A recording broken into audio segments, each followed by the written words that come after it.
I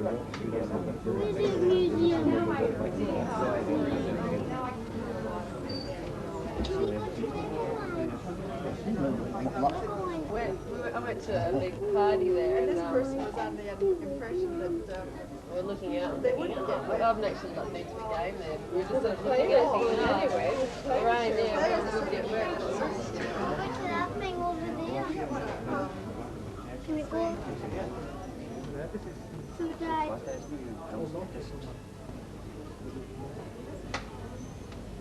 I can see Sydney Opera House.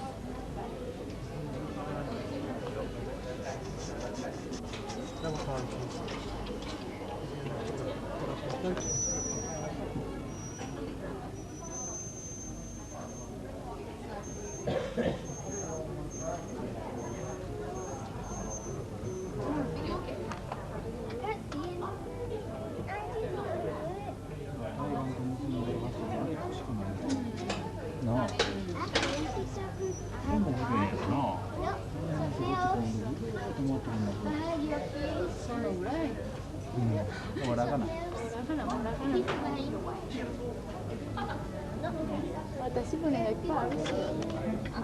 But Opera House right on it.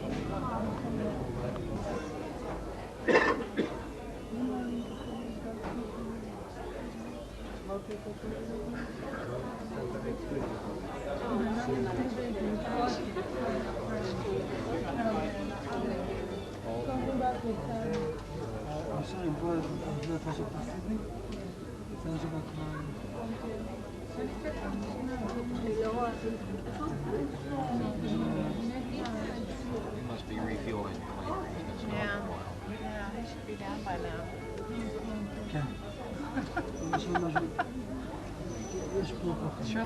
Right, there shouldn't be too many. You'd hope there isn't. I was hoping to get this window cleaned, but apparently it's not going to happen. Is he sitting up there? Yeah, he's just idling.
Now, he's only about 10 months old at the moment, but when he gets fully grown, he'll be about 4 metres long. Females are usually around 2 metres, the size of that girl in the pond over there. Now, people often ask me what's the difference between crocodiles and alligators. Now, the alligator has a very bulky body and he's got a short, blunt snout. Compared to the saltwater crocodile around the corner, that animal's got a very slender, elongated snout, and just behind that saltwater croc's nose is a little notch in the top jaw. Now, the fourth tooth on the bottom jaw comes up and sits in that notch, and that's the main difference between the two species. Crocs get a lot bigger, very strong scales. No one really knows why they have skin quite like that. Really, they're only enemies and they're themselves. You have a cat too. He's very, very quick, and they can jump a fair way also. But, you can see there that the tongue is coming out. You might notice that it has a forked tongue. Now, the only other reptiles that have a forked tongue like that is a snake. And that's why these animals are believed to be the in-between stages of the evolution process of a snake from a lizard. Lizards are evolved much, much earlier than the snakes did.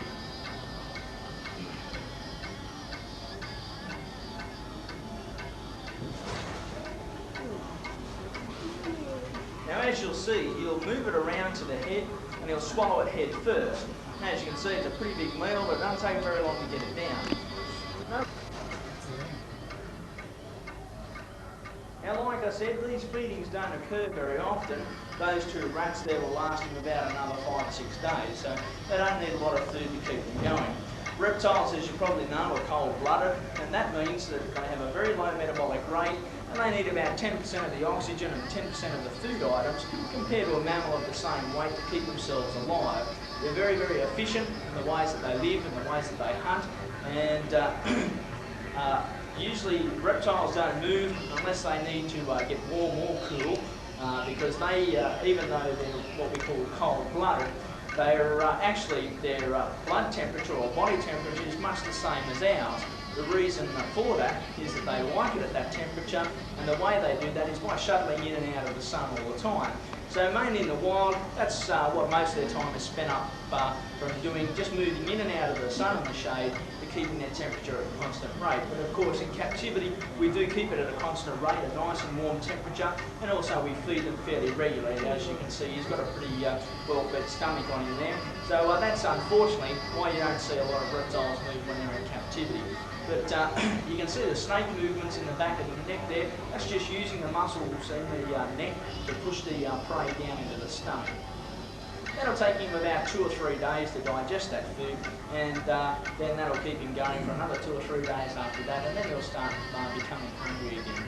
Now, what I'm going to... Now, out of the whole reptile family, these are what we call crocodilians, which are crocodiles, alligators and their kin.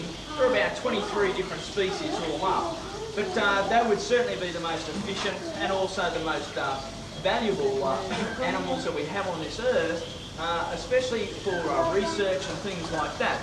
Because whatever happened about 65 million years ago and led about 95% of the animals that were living on the earth at that stage to extinction, these animals these are the only animals that survived whatever happened, which we really don't know.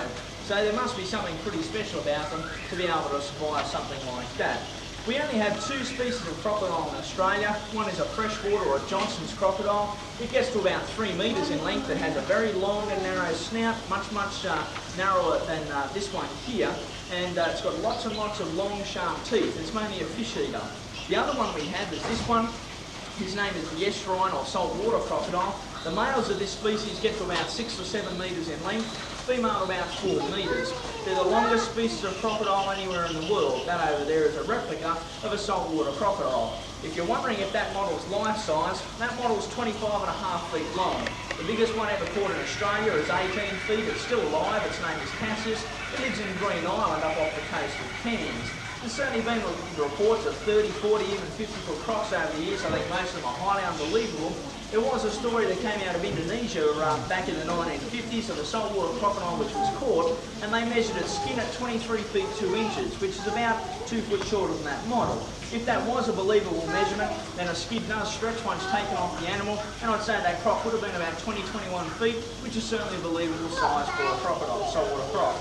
But the crocodiles that we would have had a few hundred years ago maybe would have reached something like that. But of course, in Australia, as in lots of other countries, during the 30s, 40s, 50s and 60s, of course, crocodile skins became very, very popular, and crocodiles were taken out of the wild, especially the large ones. They're much easier to see and also much easier to shoot. So if you like, the big gene for a few generations has been taking out of crocodiles all around the world. But hopefully within the next few hundred years, we'll be seeing crocodiles that are about that size once again.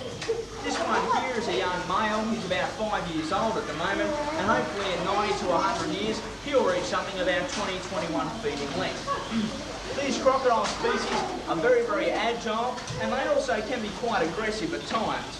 Their jaw is specifically designed for tearing apart prey and also catching fish, but that makes them a very, very effective hunter, and that's why they are so dangerous up in the north, because a crocodile anywhere from about 12 or 13 feet in length is quite capable of taking a human prey.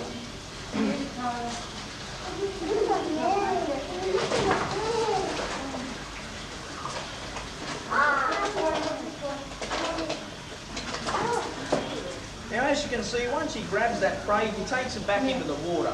There's lots of stories about crocodiles chasing you for miles on end to eat you, but really that's not the case.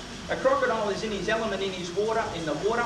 He knows that, and that's where he's going to stay. If he misses something today, he's going to pick up something tomorrow because he knows that everything has got to come there to drink. Now, as you can see, once he's got it in a position where he's happy to eat it, he must lift his head up out of the water because, excuse me, if he doesn't, then he'll drown. He has a little valve at the back of the neck there, which he closes most of the time, and when he eats, he opens it. Crocodiles and alligators pretty much all the time breathe through their nose. But unlike other reptiles, they have a 4-chambered heart, and they're very capable of lowering their heart rate down to something like about 1 beat.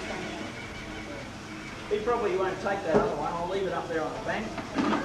The next get about twice as big as this, about 4 metres in length. The difference between an alligator and a crocodile, as you can see with this alligator here, she's got a very broad and rounded snout towards the tip. Her teeth are relatively short, and all the teeth in the bottom jaw fit into a socket in the roof of the mouth, whereas if you compare it to a crocodile has a tapered snout towards the end. His teeth are much, much longer, and they protrude out the side of the mouth, especially the 4th bottom tooth from the front. It sticks out the side of the mouth, and it looks a little bit like a boar's tusk. It's actually one of the largest teeth in the mouth. Now, this jaw here is a very, very strong jaw. It's designed to eat tortoises and turtles. If you're wondering why these two up the back here haven't been eaten yet, that's because they're concrete ones. But in the wild, that's a favourite food for an alligator.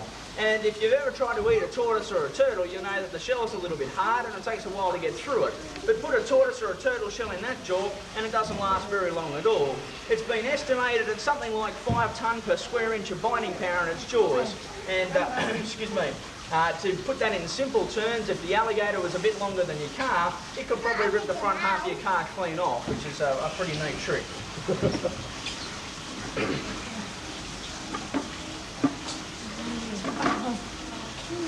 Come back.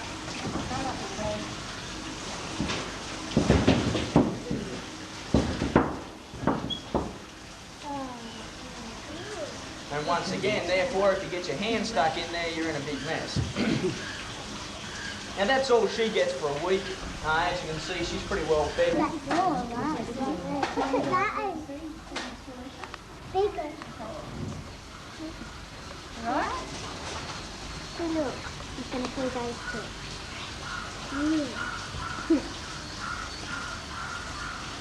Look at in the water.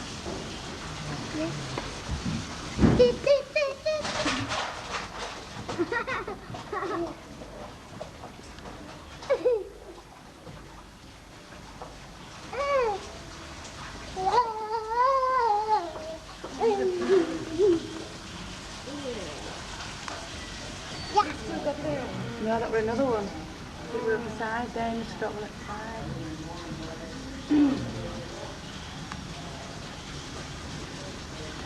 Shingleback. This one's the blue one, that's the shingleback. Okay, this guy lives in the Sydney area. He's probably found more commonly nowadays in people's backyards than what he is in the natural bushland. He feeds mainly on slugs and snails. He'll also eat any soft fruit that he comes across. He'll eat some flowers. Quite often he turns up on people's back verandas, hunting around, seeing if he can find any dog or cat food. Once we've got here, I'm getting mainly cat food. It means we don't have to go around looking for snails for them, so it works pretty well for both of us. This guy is the shingleback, and he lives in the deserts of Australia, the dry, arid areas. He feeds mainly on plants, simply because plants are the only things that move slower than shinglebacks. They're very slow and lethargic. They've got these little legs to try and carry around his big fat body, and he can't really do it very well. So he gets vulnerable to other predators. They can come up to him like dingoes and foxes and feral cats and wedge-tailed eagles and things like that. So he can't run away from them. There's really nowhere to hide, so he has to confront those animals. So what he does is he turns around like this in a horseshoe shape and moves his tail right forward. Now, he starts wiggling that. They think it's his head, so they bite this end. When they're chewing on this, he can turn around, bite them on the nose. They get a bit of a shock and they go, and he can wander off and go and starts chewing on another plant. So the tail does come in very handy for him.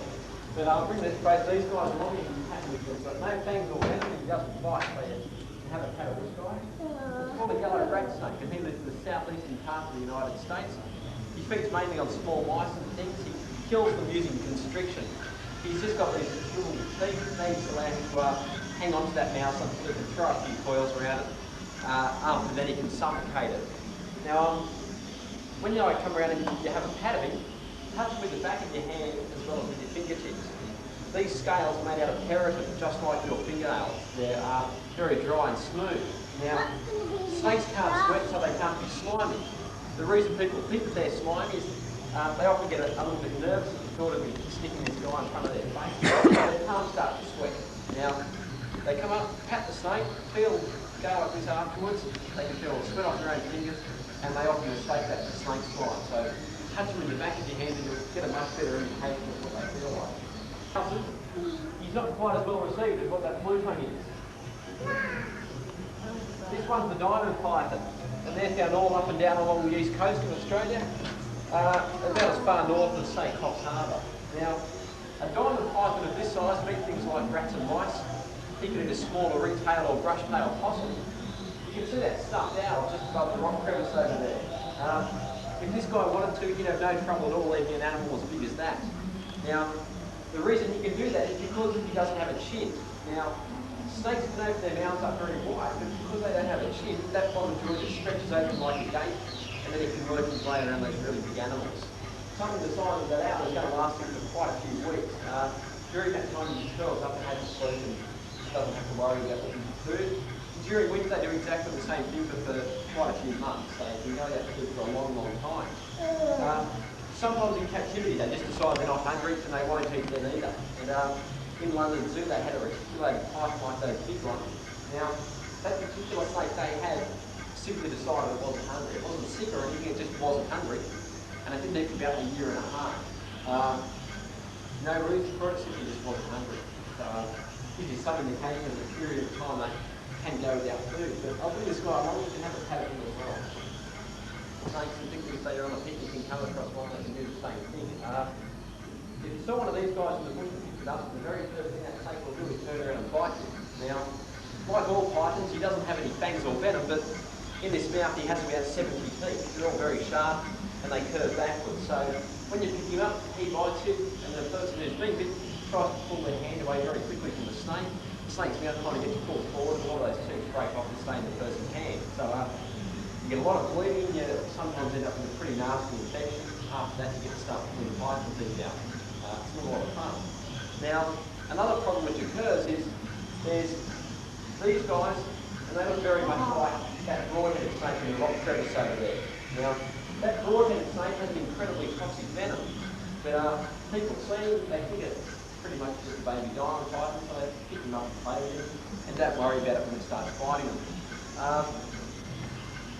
Now, they don't really start to get concerned until they start feeling the effects of that venom.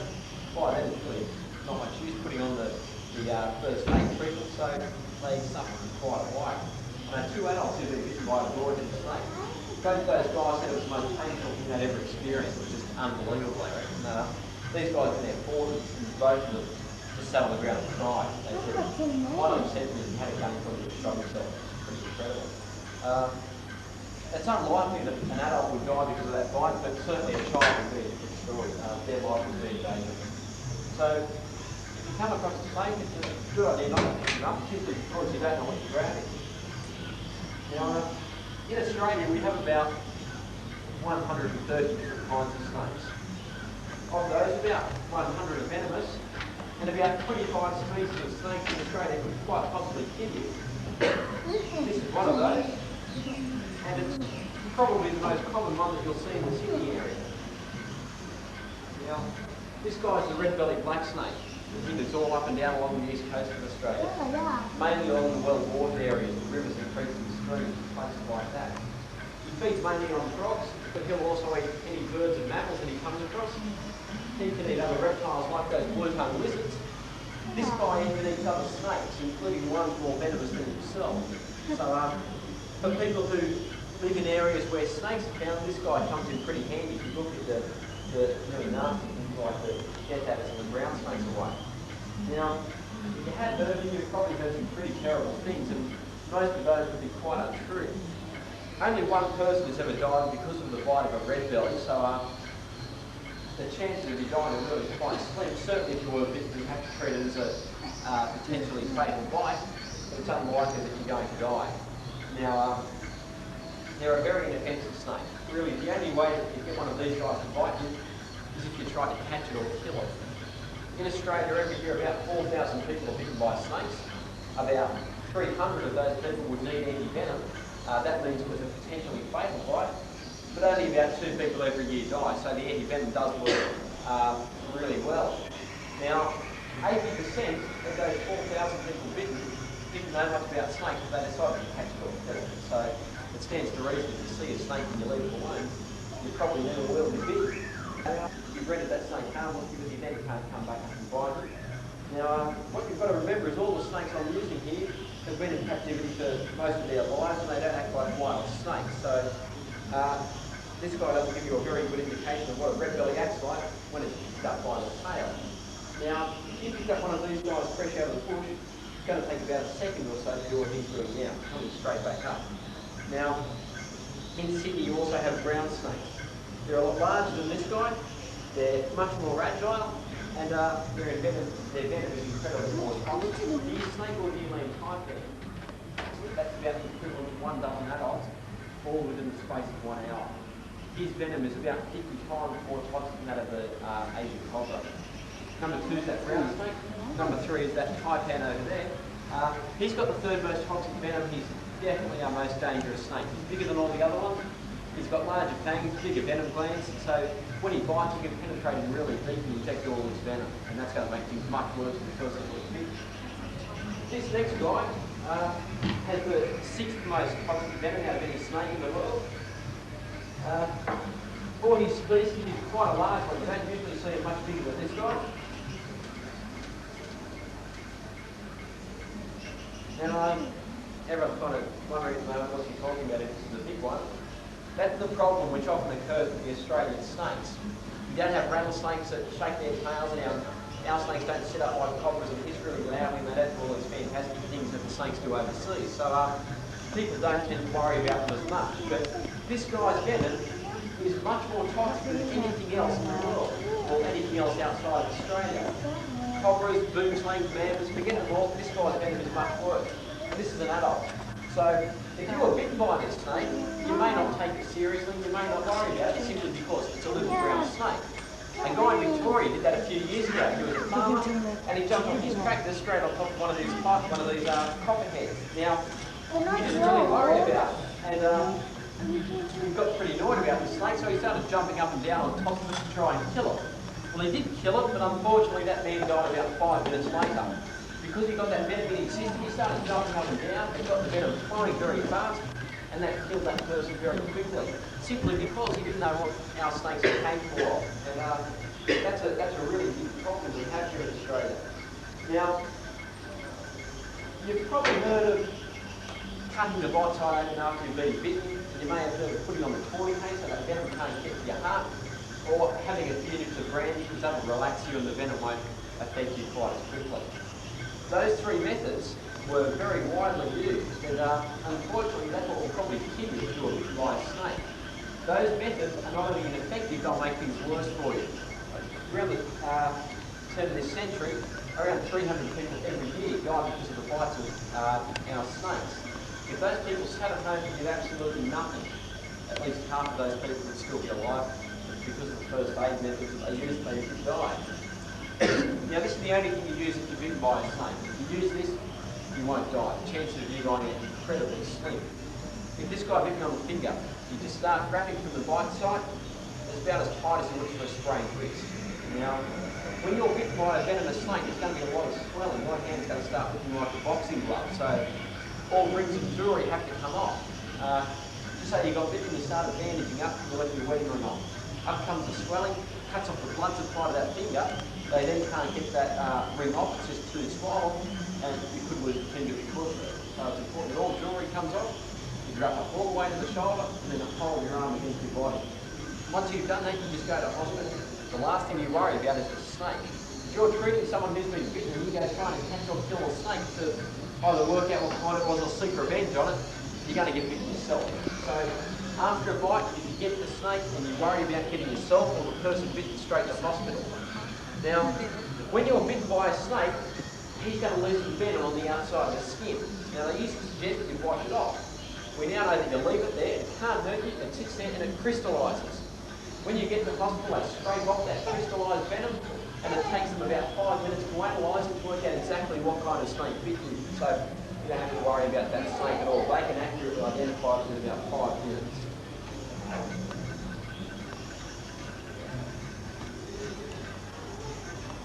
Kenny to do a few shows for us. Still suffering from stage fright a bit, sort of daunting too. So see how he goes.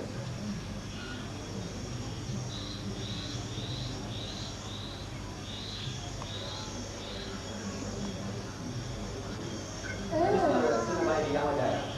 Now, he's about 10 months old at the moment, but when he gets fully grown, he'll be about 4 metres long.